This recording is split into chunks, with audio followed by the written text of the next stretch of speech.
नमस्कार दोस्तों, welcome to Kumars class. आज हम पढ़ने जा रहे हैं हिस्ट्री क्लास 6 का चैप्टर 9। तो चलिए शुरू करते हैं। इस पूरे चैप्टर में बताया गया है कि पहले के व्यापारी किस तरीके से व्यापार करते थे, कैसे राजा अपना राज्य करते थे और तीर्थयात्रियों का क्या योगदान था। तीर्थयात्री कैसे यात्राएं करते थे, होता क्या है तीर्थयात्री, आइए जानने की कोशिश करते हैं। व्यापार और व्यापारियों के बारे में जानकारी जो दी गई है, क्लास 8 में हमने पढ़ा था कि उस टाइम पे उत्तर के काले पॉलिश वाले बर्तनों के बारे में हमने पढ़ा था क्लास 8 में। ठीक है, ये खूबसूरत बर्तन ख़ास तौर से इनकी कटोरियाँ और थालियाँ ये कहाँ पे मिले थे, अनेक पुरास्थलों से मिले थे। ठीक है, और सवाल यहाँ पे ये पूछा गया है कि ये बर्तन कैसे पहुँचे वहाँ पे। ठीक, अनुमान लगाया जाता है कि जहाँ ये बनते थे वहाँ से व्यापारी इन्हें ले जाकर जगह जगह पर बेचते थे। तो ये बनते कहीं और जगह पे थे और व्यापारी इन्हें ले जाकर किसी अलग जगह पर बेचते थे। इस तरीके से वो एक जगह से दूसरी जगह पहुँचे। दक्षिण भारत में सोना, मसाले, ख़ास तौर पर काली मिर्च तथा कीमती पत्थर के लिए प्रसिद्ध था। जो दक्षिण भारत था वहाँ पे मेन क्या होता था, मसाले और सोने के लिए, ख़ास तौर से काली मिर्च के लिए प्रसिद्ध था। ठीक है, काली मिर्च रोमन साम्राज्य में बहुत ही ज़्यादा महत्वपूर्ण मानी गई थी। इसकी मांग बहुत ज़्यादा थी और इसे वहाँ पर काले सोने के नाम से जाना जाता था। व्यापारी इन सारी चीज़ों को समुद्री जहाज़ों और सड़कों के रास्ते रोम तक पहुँचाते थे। दक्षिण भारत में ऐसे अनेक रोमन सोने के सिक्के मिले हैं। इससे यह अंदाज़ा लगाया जाता है कि इससे उन दिनों रोम के साथ बहुत अच्छा व्यापार था। हमारा व्यापार रोम के साथ उस वक्त बहुत ही अच्छा था। सड़क के रास्ते या समुद्री जहाज़ों के रास्ते हम वहाँ पर व्यापार किया करते थे।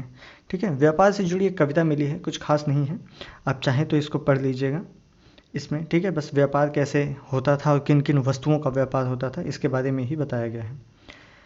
व्यापारियों ने कई समुद्री रास्ते खोज निकाले थे। इनमें कुछ समुद्र के किनारे चलते थे और कुछ अरब सागर और बंगाल की खाड़ी पार करते थे।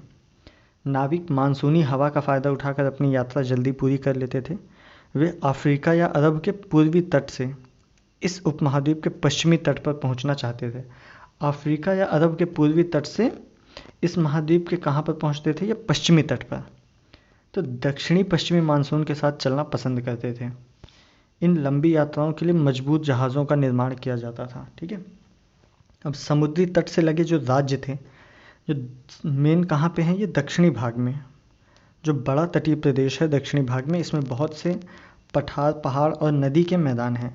नदियों के मैदानी इलाकों में कावेरी का मैदान सबसे उपजाऊ है। उस वक्त का जो कावेरी का मैदान है वो सबसे ज़्यादा उपजाऊ माना जाता है।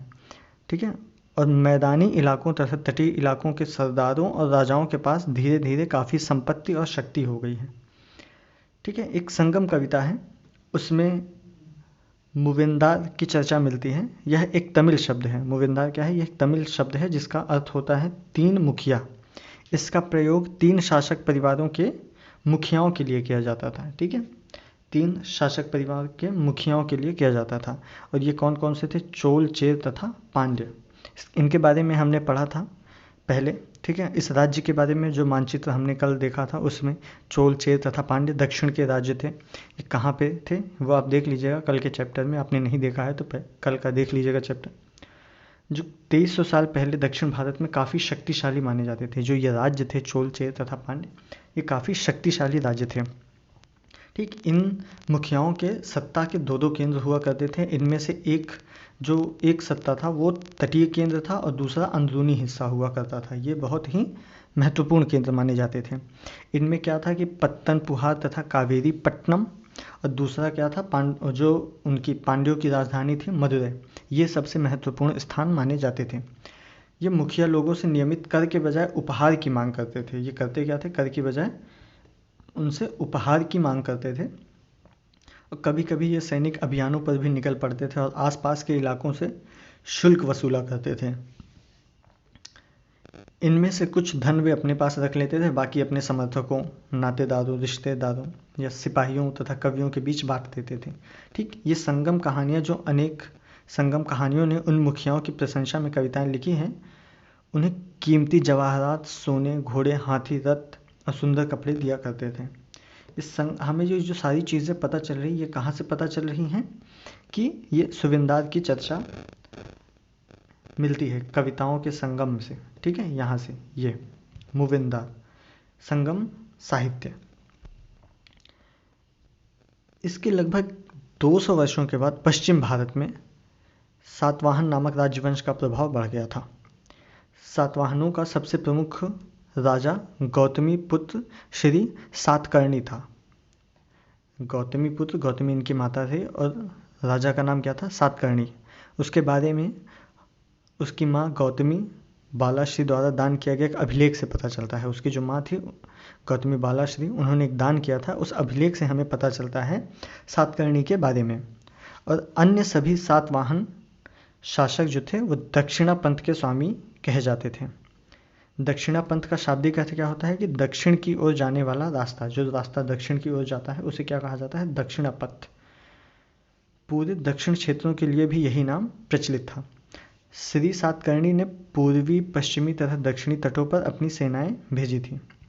ठीक है, अब आइए देखते हैं कि रेशम मार्ग की कहानी। रेशम मार्ग कैसे आया, कैसे इन रेशम मार्गों पर लोगों का आवागमन कैसे शुरू हुआ। तो कीमती चमकीले रंग और चिकनी मुलायम बनावट की वजह से रेशमी कपड़े अधिकांश समाज में बहुमूल्य माने जाते थे। रेशमी कपड़ा तैयार करना एक बहुत ही जटिल प्रक्रिया होती है। ठीक है, इसमें क्या होता है कि रेशम के जो कीड़े हैं, कीड़ों से कच्चा रेशम निकालकर सूत की कताई होती है और फिर उनसे कपड़ा बुना जाता है। रेशम बुनने की जो तकनीक थी वो आज से करीब 7000 साल पहले सबसे पहले चीन में शुरू हुआ था। ठीक है, और इस तकनीक को उन्होंने हज़ारों सालों तक बाकी दुनिया से छिपा के रखा। मतलब सिर्फ चीन ही कई हज़ार सालों तक रेशम का उत्पादन करता रहा। ठीक है, पर चीन से जो पैदल या घोड़े या ऊँटों पर सवार कुछ लोग जो दूर जगहों पर जाते थे, वो अपने साथ रेशम के कपड़े ले जाते थे। जिस रास्ते ये लोग यात्रा करते थे उसी रूट को कहा जाता था सिल्क रूट। इस रूट के बारे में हमने मैप में दिखाया था पहले, आप पिछले के चैप्टर्स देखेंगे तो आपको याद आएगा। सिल्क रूट, जहाँ से रेशम घोड़ों से या फिर पैदल या फिर ऊँट के द्वारा ले जाया जाता था, इन्हीं रास्तों को कहा जाता था सिल्क रूट या रेशम मार्ग। ठीक है, कभी कभी जो चीन के शासक थे वो ईरान और पश्चिमी एशिया के शासकों को उपहार के तौर पर रेशम के कपड़े भेजते थे और यहाँ से रेशम की जानकारी धीरे धीरे पश्चिम की ओर फैल गई। आज से करीब 2000 साल पहले रोम के शासकों और धनी लोगों के बीच, जो रोम के शासक थे और जो वहाँ के धनी लोग थे, रेशम के कपड़े पहनने का फैशन बहुत ज़्यादा बन गया क्योंकि इसकी कीमत बहुत ज़्यादा होती थी। तो चीन से इसे लाने में दुर्गम पहाड़ी और रेगिस्तान रास्तों से होकर जाना पड़ता था। यही नहीं, रास्तों के आसपास रहने वाले लोग व्यापारियों से यात्रा शुल्क भी मांगते थे। जो रास्तों के आसपास जो लोग रहते थे, जब व्यापारी इस तरीके का कुछ सामान, बहुमूल्य या कीमती सामान लेके जाते थे तो वो लोग उनसे यात्रा शुल्क भी मांगा करते थे। ठीक है, इसमें सिल्क रूट तथा उसकी शाखाओं को दिखाया गया है। एक मानचित्र है जो पहले हम पढ़ चुके हैं, उसमें सिल्क रूट और इनकी जो भी शाखाएं थी उन सब के बारे में दिखाया गया है। ठीक है, कुछ शासक जो थे वो इसके बड़े बड़े हिस्सों पर अपना नियंत्रण करना चाहते थे। जो सिल्क रूट था, कुछ शासक सिर्फ इस पे ही नियंत्रण करना चाहते थे। क्यों करना चाहते थे? क्योंकि इन रास्तों पर जो ये व्यापारी यात्रा कर रहे थे उनसे कर और तोहफे के जरिए लाभ मिलता था। राजा भी उस वक्त कर और तोहफे पर ही रहते थे, तो उन्हें कर और तोहफे के लिए वो इस सिल्क रूट पर भी अपना आधिपत्य जमाना चाहते थे। इसके बदले ये शासक व्यापारियों को अपने राज्य से गुजरते वक्त लुटेरों के आक्रमण से सुरक्षा देते थे। ठीक है, अगर वो उनसे कुछ उपहार या शुल्क लेते थे, इसके बदले होता क्या था कि इसके बदले वो व्यापारी जो थे, व्यापारियों को राज्य से गुजरते वक्त लुटेरों के आक्रमणों से सुरक्षा प्रदान करते थे। सिल्क रूट पर नियंत्रण रखने वाले शासकों में जो सबसे प्रसिद्ध शासक था वो कौन था? कुषाण था। ठीक है, आज से करीब 2000 साल पहले मध्य एशिया तथा पश्चिमोत्तर भारत का इसका शासन था। पश्चिमोत्तर भारत पर किसका शासन था? कुषाणों का। आज से लगभग 2000 साल पहले पेशावर और मथुरा इनके दो प्रमुख शक्तिशाली केंद्र निकले। कौन कौन से? पेशावर और मथुरा। तक्षशिला भी इन्हीं के राज्य का हिस्सा था और इनके शासनकाल में ही सिल्क रूट की एक शाखा मध्य एशिया से होकर सिंधु नदी के मुहाने के पत्तनों तक जाती थी। ठीक है, एक शाखा इनकी सिंधु नदी तक जाती थी और पेशावर और मथुरा इनके दो शक्तिशाली केंद्र थे इन्हीं के शासनकाल में। इस उपमहाद्वीप में जो सबसे पहले सोने के सिक्के पहले सोने के सिक्के जारी करने वाले शासकों में कुषाण थे। तो यहाँ से देखते हैं कि जो सबसे पहले सोने के सिक्के जारी किए गए वो कब किए गए, वो कुषाण शासकों के राज्य में किए गए। सिल्क रूट पर यात्रा करने वाले व्यापारी इन्हीं सिक्कों का उपयोग करते थे। ठीक है, अब सिल्क रूट के बाद बौद्ध धर्म का प्रचार प्रसार कैसे हुआ, आइए देखते हैं। बौद्ध धर्म का कुषाणों में जो सबसे प्रसिद्ध राजा था कनिष्क, उसने करीब 1900 साल पहले शासन किया और उसने एक बौद्ध परिषद का गठन किया। बौद्ध परिषद क्या होता है, जिसमें एकत्र होकर विद्वान महत्वपूर्ण विषयों पर विचार विमर्श करते थे।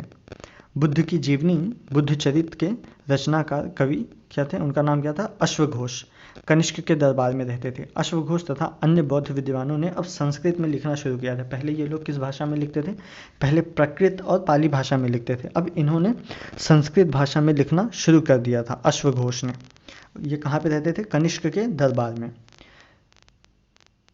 इस समय बौद्ध धर्म की एक नई धारा महायान का विकास हो गया। महायान और बौद्धयान क्या होता है, इसके बारे में हम पढ़ेंगे विस्तार से आगे के अध्याय में।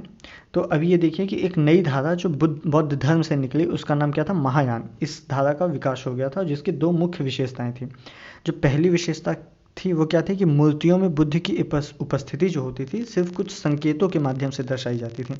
मतलब उसमें बुद्ध नहीं होते थे, उन्हीं का कुछ संकेत, जैसे उन्होंने जो भी चीज़ें की उनकी कुछ, जैसे अभी एक इमेज दिखाते हैं आपको। ये इसमें ये क्या है कि सांची के स्तूप में एक मूर्ति है जिसमें ये पीपल का वृक्ष दिखाया गया है। ठीक है, और इस वृक्ष के नीचे जो ये जो आसन है वो खाली है। ठीक है, मूर्तिकार ने यहाँ पे ये बताते हैं कि यहीं पर बुद्ध को ज्ञान की प्राप्ति हुई थी, सिर्फ वृक्ष के नीचे बैठकर। तो ये यहाँ पर इन्होंने बुद्ध को ना दिखाकर क्या दिखाया है, उस वृक्ष को दिखाया है जहाँ पर उन्हें ज्ञान की प्राप्ति हुई थी। ठीक है, जैसे निर्वाण की प्राप्ति इन्हें पीपल के पेड़ के नीचे मिली, तो यहाँ पर ये दर्शाया गया है। इनमें से अधिकांश मथुरा में तो कुछ तक्षशिला में बनाई जाने लगी। ठीक है, ये मूर्तियाँ कुछ मथुरा में तो कुछ तक्षशिला में बनाई जाने लगी। और जो दूसरा परिवर्तन था वो बोधिसत्व में आस्था। बोधिसत्व क्या होता है, बोधिसत्व उन्हें कहते हैं जो ज्ञान प्राप्ति के बाद एकांतवास करते हुए ध्यान साधना कर सकते थे, लेकिन ऐसा करने के बजाय उन्होंने क्या किया, उन्होंने लोगों को शिक्षा देने और मदद करने के लिए सांसारिक परिवेश में ही रहना ठीक समझा। वो करते क्या थे, वो बोधिसत्व चाहते थे वो ज्ञान प्राप्ति के बाद एकांतवास कर सकते थे, लेकिन उन्होंने ऐसा नहीं किया। उन्होंने लोगों को शिक्षा दी, ठीक है, और उनकी मदद करने के लिए वो सांसारिक परिवेश में ही रहने लगे थे। धीरे धीरे बोधिसत्व की पूजा काफ़ी लोकप्रिय हो गई और पूरे मध्य एशिया, चीन के बाद में कोरिया और जापान तक भी फैल गई। तो अब धीरे धीरे क्या होगा, बौद्ध धर्म कहाँ पर, कोरिया, जापान, पूरे मध्य एशिया में धीरे धीरे फैलने लगा। एक चीन, कोरिया और जापान तक भी फैल चुका था। और इनमें से क्या है कि कुछ गुफाएं राजा और रानियों के आदेश पर बनाई जाती थी। ठीक है, देखिए एक और चीज़ हम देखते हैं, ये थोड़ा शायद आगे पीछे हो गया है। जो गुफाएं होती थी रानियों के आदेश पर बनाई जाती थी। ठीक है, ये व्यापारियों तथा कृषकों द्वारा इनमें से ज़्यादातर गुफाएं पश्चिमी घाट के दर्रों के पास बनाई गई हैं, दक्कन के शहरों और तटों के समृद्ध बंदरगाहों पर। इन्हें जोड़ने वाली सड़कें भी इन्हीं दर्रों से ही होकर गुजरती थीं।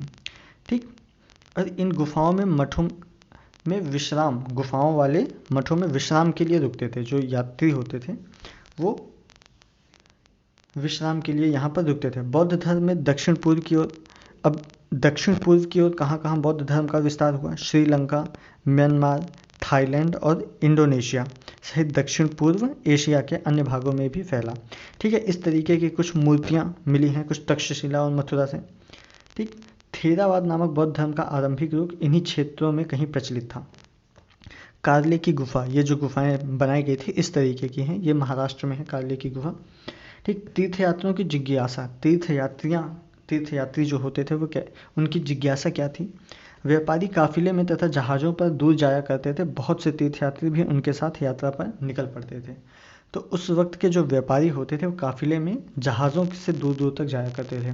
तो जो तीर्थयात्री होते थे वो भी उनके साथ निकल पड़ते थे। तीर्थयात्री कहते किसे हैं, तीर्थयात्री उन्हें कहते हैं जो कि प्रार्थनाओं के लिए अलग अलग स्थानों पर जाया करते थे। ठीक है, जैसे कि मंदिरों में या फिर और भी चीज़ें जो हो गई, जहाँ पर वो प्रार्थनाएं कर सकते थे, ऐसे लोगों को क्या कहा जाता है? तीर्थयात्री कहा जाता है। इसी तरह भारत की यात्रा पर आया एक तीर्थयात्री, भारत की यात्रा पर आया था, उसका नाम क्या था? चीनी बौद्ध तीर्थयात्री था, फाशियन। ठीक है, ये काफ़ी प्रसिद्ध है। वह करीब 1600 साल पहले आया था। क्या है? स्वयं सांग लगभग 1400 साल पहले भारत आया और उसने करीब 50 साल बाद उसके करीब 50 साल बाद कौन आया था? इत्सिंग। इनके नाम ही थोड़े से अजीब हैं, चाइनीज़ नाम, आप देख लीजिएगा उच्चारण जो भी हो इनका। ठीक है, सबसे पहले कौन आया? फाशियन, उसके बाद स्वयंसांग, उसके बाद इत्सांग। ठीक है, 1600 साल पहले ये आया था। आज से 50 साल बाद कौन आया इसके? ये आया। ठीक, सब बुद्ध के जीवन से जुड़ी जगहों और प्रसिद्ध मठों को देखने के लिए भारत आए थे। ये भारत क्यों आए थे? बुद्ध से जुड़ी जगहों और प्रसिद्ध मठों को देखने के लिए। इनमें से प्रत्येक तीर्थयात्री ने अपनी यात्रा का वर्णन लिखा है। इन्होंने अपनी यात्राओं के दौरान आई मुश्किलों के बारे में भी लिखा। इन यात्राओं में लगभग कई वर्ष लग जाया करते थे। ठीक है, ये जिसे जिन देशों और मठों को उन्होंने देखा उनके बारे में उन्होंने लिखा, और किताबों के बारे में उन्होंने लिखा जिसे वे अपने साथ ले गए। वो आए थे यहाँ पर बौद्ध धर्म को जानने समझने, मठों को देखा, बौद्ध से जुड़ी जगहों पे देखा, उन चीज़ों के बारे में किताबों में लिखा। फाशियांग और चीन वापस कैसे लौटा, इसके बारे में ये कुछ बताया गया है। ठीक है, इसमें कुछ है नहीं, आप चाहे तो पढ़ लीजिएगा। ठीक है, कि वो जब भारत से लौट रहा था तो वो कई जगह पे एक बार बहुत ज़्यादा समुद्र के रास्ते वो जा रहा था चीन, तो बहुत ज़्यादा तूफान आया। व्यापारियों ने फिर जहाज़ पर जो सामान रखा था, व्यापारी उन चीज़ को फेंकने लगे, तो इसने भी कुछ चीज़ें फेंकी, लेकिन कुछ चीज़ें संकलित थी, जो भी इसके पास पांडुलिपि थी, उन पांडुलिपियों को बचाया। फिर यहाँ से ये धीरे धीरे करते हुए पहुँचा चाइना। इस तरीके से चाइना में पहुँची चीज़ें। ठीक है, आइए देखते हैं। जो स्वयंसांग था वो भूमार्ग से उत्तर पश्चिम और मध्य एशिया से होकर चीन वापस लौटा। उसने सोने, चांदी और चंदन की लकड़ी की बनी बुद्ध की मूर्तियां तथा 600 से भी ज़्यादा पांडुलिपियां एकत्र की थीं। इसे वो लगभग 20 घोड़ों पर लाद कर ले गया, और लेकिन 50 पांडुलिपियां उस समय खो गई जब वो सिंधु नदी पार करते हुए उसकी नाव उलट गई थी। ठीक है, ये उत्तर पश्चिम और मध्य एशिया से होकर चीन वापस लौट रहा था, लेकिन सिंधु नदी पार करते वक्त उसकी 50 पांडुलिपियां खो गई। ठीक है, और जो भी पांडुलिपियां उसमें बची हुई थी, उसने अपने जीवन का बाकी हिस्सा उन पांडुलिपियां जो संस्कृत से चीनी में अनुवाद करने में लगा दिया। ठीक, अब नालंदा के बारे में बताया गया है कि यह शिक्षा का एक विशिष्ट केंद्र था। जिस वक्त बौद्ध धर्म भारत में था, उस वक्त नालंदा बौद्ध धर्म की शिक्षा या फिर और भी जिस अन्य प्रकार की शिक्षाओं के लिए एक विशिष्ट केंद्र था। तो आइए देखते हैं। जो स्वयंसांग था, यह अन्य तीर्थयात्रियों ने उस समय के सबसे प्रसिद्ध बौद्ध विद्या केंद्र नालंदा, जो इस वक्त बिहार में था, ठीक है, उसके बारे में उसने अध्ययन किया, और इसके बारे में इसने लिखा है कि यहाँ के शिक्षक योग्यता तथा बुद्धि में सबसे आगे हैं। बुद्ध के उपदेशों का वह पूरी ईमानदारी से पालन करते हैं। मठ के नियम काफ़ी सख्त हैं, जिसे सबको मानना पड़ता है। पूरे दिन वाद विवाद चलते ही रहते हैं, जिससे युवा और वृद्ध दोनों ही एक दूसरे की मदद करते हैं। विभिन्न शहरों से विद्यमान लोग अपनी शंकाएं दूर करने यहाँ आते हैं। नए आगंतुकों से पहले द्वारपाल ही कठिन प्रश्न पूछते हैं। उन्हें अंदर जाने की अनुमति तभी मिलती है जब वे द्वारपाल को सही उत्तर दे पाते हैं। 7 से 10 में से 8 सही उत्तर नहीं दे पाते हैं। ठीक है, तो इससे आप समझ सकते हैं कि वहाँ पे अंदर जाना ही कितना कठिन कार्य था। अब भक्ति की शुरुआत उस वक्त जिस वक्त बौद्ध धर्म शुरू हुआ था, उस वक्त हिंदू धर्म में क्या भक्ति कैसे शुरू हुई, इसके बारे में कुछ थोड़ा सा बताया गया है। ठीक है, यह हिंदू धर्म की प्रमुख पहचान थी। ठीक है, इसमें विष्णु, शिव और दुर्गा जैसे देवी देवताओं की पूजा की जाती थी। ठीक है, इन देवी देवताओं की पूजा ही भक्ति परंपरा के माध्यम से की जाती थी। ये उस समय काफ़ी लोकप्रिय था भक्ति परंपरा।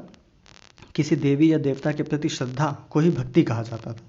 ठीक है, भक्ति का पथ सबके लिए खुला था, वो चाहे धनी हो या निर्धन हो, गरीब, ऊंच नीच, सभी जाति या स्त्री या पुरुष, सभी के लिए ये खुला हुआ था। ठीक है, भक्ति मार्ग की जो सबसे चर्चित पवित्र ग्रंथ है उसे क्या कहा जाता है? भगवत गीता। भगवत गीता कहाँ? ये महाभारत में बोला गया है, उसी का एक हिस्सा है। इसमें क्या है कि भगवान कृष्ण अपने भक्त और मित्र अर्जुन को सभी धर्मों को छोड़कर उनकी शरण में आने का उपदेश देते हैं, क्योंकि ये केवल कृष्ण ही अर्जुन को सारी बुराइयों से मुक्त दिला सकते हैं। पूजा का यह रूप धीरे धीरे देश के विभिन्न भागों में फैलने लगा। भक्ति मार्ग अपनाने वाले लोग आडंबर के साथ साथ पूजा पाठ करने के बजाय ईश्वर के प्रति लगन और व्यक्तिगत पूजा पर जोर देते थे। ठीक है, जो भक्ति मार्ग अपनाता था वो क्या करता था, ईश्वर के प्रति लगन और व्यक्तिगत पूजा पर जोर देता था। व्यक्तिगत पूजा पर, जैसे कि ये एक मूर्ति मिली है, ये भक्ति परंपरा से संबंधित है। ये क्या है, ये विष्णु की वराह रूप में मूर्ति है। ठीक है, एरन पे मध्य प्रदेश की यह शानदार मूर्ति विष्णु के वराह रूप की है। ठीक, पुराणों के अनुसार, जो क्लास 11th में हम इसके बारे में विस्तार से पढ़ेंगे, पुराणों के अनुसार क्या है कि जल में डूबी हुई पृथ्वी को बचाने के लिए विष्णु ने वराह रूप का धारण किया था। ठीक है, यह पृथ्वी को एक स्त्री के रूप में दर्शाया गया है। भक्ति मार्ग अपनाने वालों का यह मानना है कि अगर अपने आराध्य देवी या देवताओं की सच्चे मन से पूजा की जाए तो वह उसे उन्हीं रूप में दर्शन देंगे जिनमें भक्त उन्हें देखना चाहते हैं। इसलिए आराध्य देवी या देवता मानव के रूप में भी हो सकते हैं, फिर सिंह, पेड़ या अन्य किसी भी रूप में, जैसे इस विचार को समाज द्वारा स्वीकृति मिलती गई। कलाकार देवी देवताओं की एक से बढ़कर एक खूबसूरत मूर्तियां तैयार करने लगे। तो मतलब भक्ति मार्ग में यह माना जाता था कि लोग आराध्य देवी देवताओं को वो जिस मन से पूजा करेंगे, जब सच्चे मन से पूजा की जाए तो वह उन्हें उन्हीं रूप में दर्शन देंगे जिसमें भक्त उन्हें देखना चाहता है। अगर वह उन्हें वृक्ष के रूप में देखना चाहते हैं तो वृक्ष के रूप में दर्शन देंगे। ठीक है, इसी तरीके से यह वराह मूर्ति जो है बनाई गई थी। सिंह, पेड़ या अन्य किसी भी रूप में हो सकता था ये। भक्ति होती क्या है इसके बारे में पढ़ लेते हैं। भक्ति होती क्या है, ये भक्ति जो है ये भज शब्द से बना है, जिसका अर्थ होता है विभाजित करना या हिस्सेदारी। ठीक है, इसका अर्थ क्या होता है, विभाजित करना या हिस्सेदारी। कि भक्ति भगवान और भक्त के बीच परस्पर एक अंतरंग संबंध है। ठीक है, यह भगवान और भक्त के बीच क्या है, एक अंतरंग संबंध है। ठीक, भक्ति भगवान या भगवान के प्रति झुकाव है। जो भक्ति है ये क्या है, भगवान या भगवान के प्रति झुकाव है। भगवत का एक अर्थ यह भी है कि जो अपने ऐश्वर्य तथा सुख को भक्तों के साथ बांटता है। यानी भक्त या भागवत अपने देवी देवताओं के भाग का ही हिस्सा होता है। तो जो भक्त होता है वो क्या होता है, वो देवी देवताओं के भाग का ही एक हिस्सा होता है। एक भक्त द्वारा लिखी गई एक कविता है, इसके बारे में आप चाहें तो पढ़ लीजिएगा, ऐसा कुछ खास है नहीं, तो ये बस एक कविता के है, इस तरीके से आप पढ़ लीजिएगा। हिंदू किसे कहते हैं, हिंदू के बारे में दर्शाया गया है कि हिंदू शब्द इंडिया शब्द की ही तरह सिंधु या इंडस से ही निकला है। यह शब्द क्या है, अरबों तथा ईरानियों द्वारा उन लोगों के लिए उपयोग किया जाता था जो सिंधु नदी के पूर्व में रहते थे। मतलब जो सिंधु नदी के पूर्व में रहते थे उन्हें ही कहा जाता था हिंदू। ठीक, यही शब्द उनके धार्मिक विश्वास तथा सांस्कृतिक परंपराओं के लिए भी प्रयोग होता है। देवी देवताओं का जो विशेष सम्मान होता था, इसलिए विशेष जगह पर इनकी मूर्तियों को रखा जाता था। इन स्थानों को ही मंदिर कहा जाता है। जहाँ पर देवी देवताओं की मूर्तियों को रखा जाता था उनको क्या कहा जाता है, मंदिर। भक्ति परंपरा में चित्रकला, शिल्पकला और स्थापत्य कला के माध्यम से अभिव्यक्ति की प्रेरणा दी गई है। इसके बारे में हम क्लास 11th में अच्छे से पढ़ेंगे। शिल्पकला, भक्ति कला और चित्रकला, स्थापत्य कला, जो भी चीज़ें हैं। ठीक, फिर क्या है, उसके बाद एक अन्यत्र कुछ एक्स्ट्रा दिया गया है। एक्स्ट्रा में कहाँ की बातें की गई हैं, ईसाई धर्म के बारे में कुछ बताया गया है कि ठीक है, ईसाई धर्म कैसे शुरू हुआ। इसका उदय लगभग 2000 साल पहले पश्चिम एशिया में हुआ था। ठीक है, ईसा मसीह का जन्म बेथलेहम में हुआ था। उस समय रोमन साम्राज्य का हिस्सा था। बेथलेहम रोमन साम्राज्य का हिस्सा था और ईसा मसीह ने स्वयं को इस संसार का उद्धारक बताया। ईसा मसीह ने स्वयं को इस संसार का उद्धारक बताया। उन्होंने दूसरों से प्यार देने और उसी तरह दूसरों पर विश्वास करने का उपदेश दिया। जिस तरह हर व्यक्ति दूसरों से प्यार और विश्वास की उम्मीद करता है, बाइबल में ईसा मसीह के उपदेश की बातें लिखी गई हैं। ठीक है, इसका एक अंश ये दिया गया है, आप ये पढ़ लीजिएगा, ये बाइबल का एक हिस्सा है। ठीक, ईसा मसीह के उपदेश धारण साधारण लोगों को बहुत पसंद आया और धीरे धीरे पश्चिम एशिया, अफ्रीका और यूरोप में फैल गया। और इसी तरह ईसा के मृत्यु के 100 सालों के अंदर ही भारतीय उपमहाद्वीप के पश्चिमी तटों पर पहले ईसाई धर्म प्रचारक पश्चिम एशिया में आए। तो ईसा मसीह की मृत्यु के 100 सालों के अंदर ही भारत में ईसाई धर्म आ चुका था। ठीक है, तो यहीं पर चैप्टर 9 समाप्त होता है। ठीक है, अगर आपको पसंद आ रही है वीडियो तो वीडियो को लाइक कीजिए, अपने दोस्तों के साथ शेयर कीजिए, चैनल को सब्सक्राइब कीजिए। ठीक है, धन्यवाद।